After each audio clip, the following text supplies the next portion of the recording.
Latest updates ఎప్పటికప్పుడు పొందడానికి big TV WhatsApp channel follow అవ్వండి. Link description.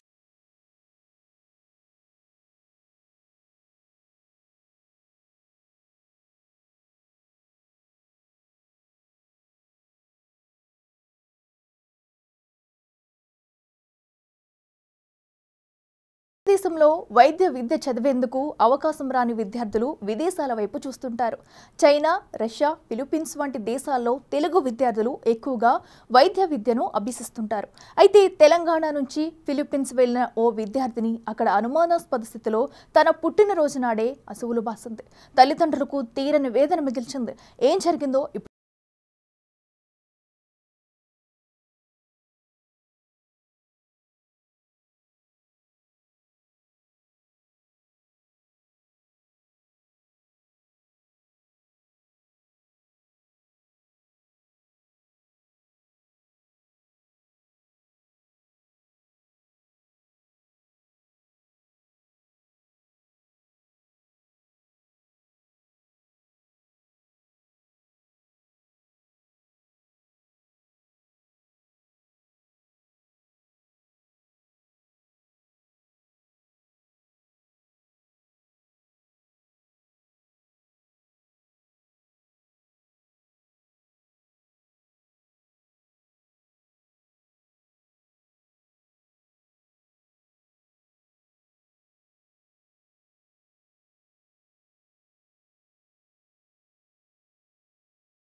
నా పేరు సిహెచ్ అమృతరావు.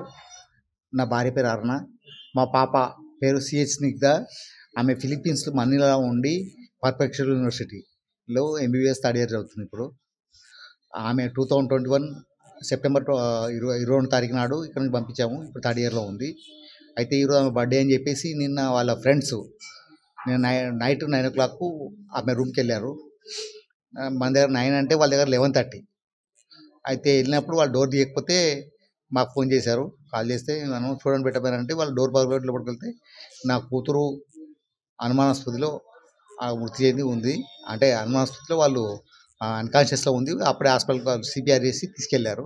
కానీ అప్పటికి 12:30కి డిక్లేర్ చేశారు. నైట్ 12:30కి చనిపోయిందని చెప్పేసి. నా యొక్క విజ్ఞప్తి ఏంటంటే ఈ మన భారతదేశ ప్రభుత్వం దయచేసి ఇనిషియేషన్ తీసుకొని మా పాప డెడ్ బాడీ తొందరగా పేయాలనుకుంటున్నాం. అలాగే మన ఫిలిప్పీన్స్ ప్రభుత్వం కూడా మాకు హెల్ప్ చేసి మాకు తొందరగా బాడీ పేయాలని కోరుతున్నాం. 2024 మార్చిలో మా దగ్గర వచ్చేసి మార్చి 3rd ఏమో వచ్చింది. ఏప్రిల్ 4th వరకు ఇక్కడే ఉండి నేను 1 month ఉండి మళ్ళీ అప్పుడు వచ్చినప్పుడు కూడా చల్లగానే ఉంది. నవ్వుకుంటూనే వెళ్ళిపోయింది.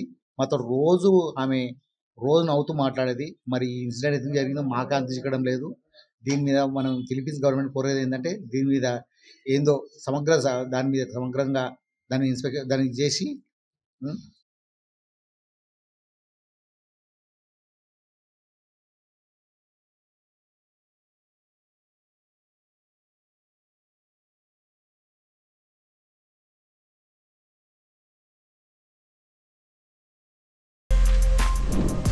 For more videos like this, subscribe Big TV channel.